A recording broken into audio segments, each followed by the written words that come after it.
আসসালামু আলাইকুম।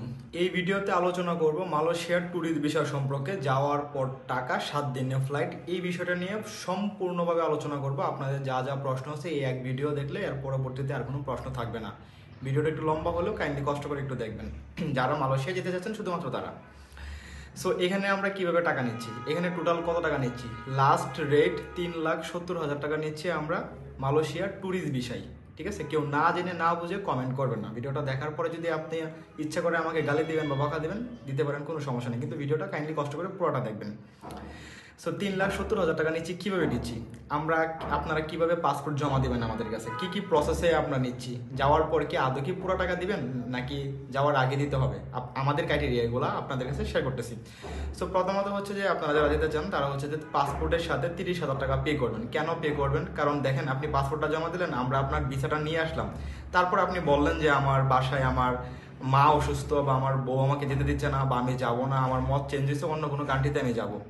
আমরা যদি আপনার পাসপোর্টটা আটকায় রাখি, আপনি বলতেছেন মনে মনে যে প্রবলেম নাকি, আমি 10,000 টাকা দিয়ে পাসপোর্ট করছি আর 5,000 টাকা লাগে আমি অন্য জায়গা থেকে পাসপোর্ট আইডিটা ক্রিয়েট করে নেবো, আমি এখানে যাই 30,000 টাকা আমি দিব না। That's it. সো এই হচ্ছে বিষয়। সো আমরাও রিস্কে থাকি, কারণ আমরা কিন্তু আপনার পেছনে ইনভেস্ট করতেছি। আপনি 30,000 টাকা পাসপোর্টের সাথে দিচ্ছেন, আর কোনো টাকা দিচ্ছেন না। আমরা আপনার ভিসা, টিকিট সব কিছু করে আপনাকে ওই দেশে পাঠানোর পরে কিন্তু আপনার কাছে টাকা নিচ্ছি। ঠিক আছে। সো এখানে আর কি খরচ আছে আপনার, পাসপোর্টের সাথে আপনি 30,000 টাকা পে করলেন এবং আপনার পরবর্তীতে যে খরচটা আছে সেটা হচ্ছে $500 আপনাকে সাথে করে নিয়ে যাওয়া লাগবে। এখন কথা হচ্ছে যে ভাই, তাহলে তো আপনি পুরো টাকা আমার আগেই নিয়ে যাচ্ছেন। ভাই, আমার কাছে কোনো প্রকার টাকা দেওয়া লাগবে না, আমি শুধুমাত্র আপনার কাছে 30,000 টাকাই নিবো, আর কোনো টাকা নিবো না। $500 আপনি কেন নিয়ে যাবেন?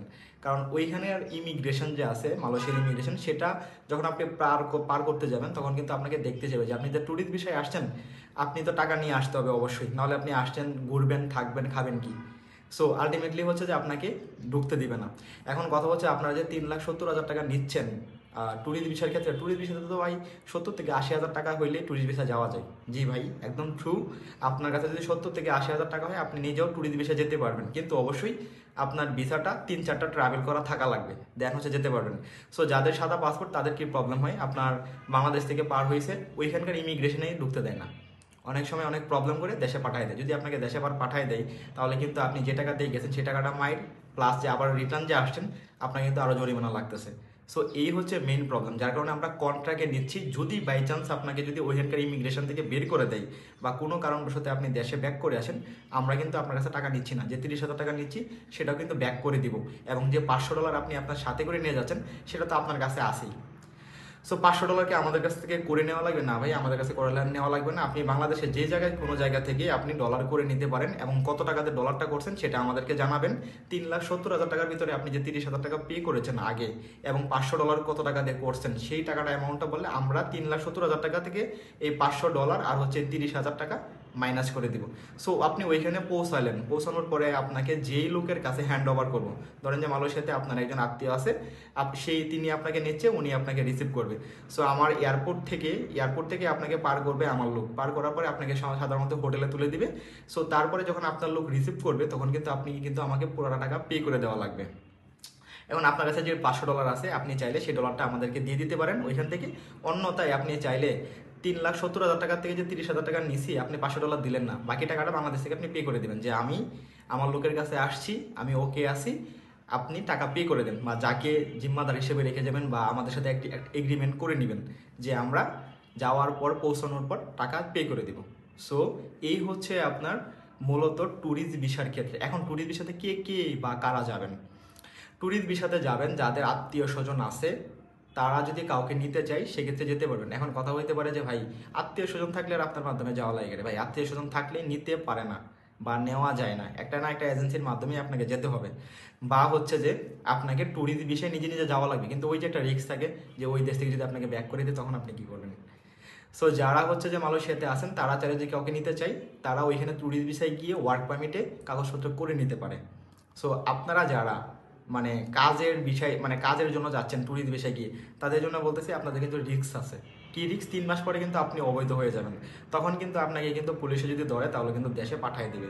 এই রিস্কটা নিয়ে কিন্তু আপনার যাওয়া লাগবে। সো আমরা যে বলছি আমরা ওইখানে গিয়ে আপনাকে কাজ দিয়ে দেবো, সো আমরা কিন্তু আপনাকে একবার কাজ দিয়ে দেবো শুধুমাত্র, আপনার ভিসার মেয়াদ থাকা অবস্থায় কিন্তু একবার কাজ দিয়ে দেবো, এরপরে আপনি কাজ করতে পারেন বা করতে না পারেন সেটা কিন্তু আমরা দেখবো না। কিন্তু এই কাজের জন্য কি আলাদা কোনো পে নিব? আমরা আরও 1 লাখ টাকা আপনার কাছ থেকে নিব এই কাজের জন্য। সো আমার মতে কাজে না যাওয়াটা একদম বেটার অপশন, একদম বেটার অপশন আপনি ট্যুরিস্ট বিষয়ে গিয়ে কাজে না যাওয়ার।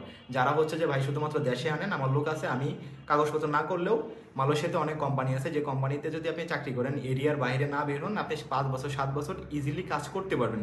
অবশ্যই আপনার এখানে লোক থাকা লাগবে, একদম স্ট্রং একটা সাপোর্ট থাকা লাগবে, দেন হচ্ছে যে আপনি মালয়েশিয়ায় গিয়ে ভালো অবস্থানে থাকবেন।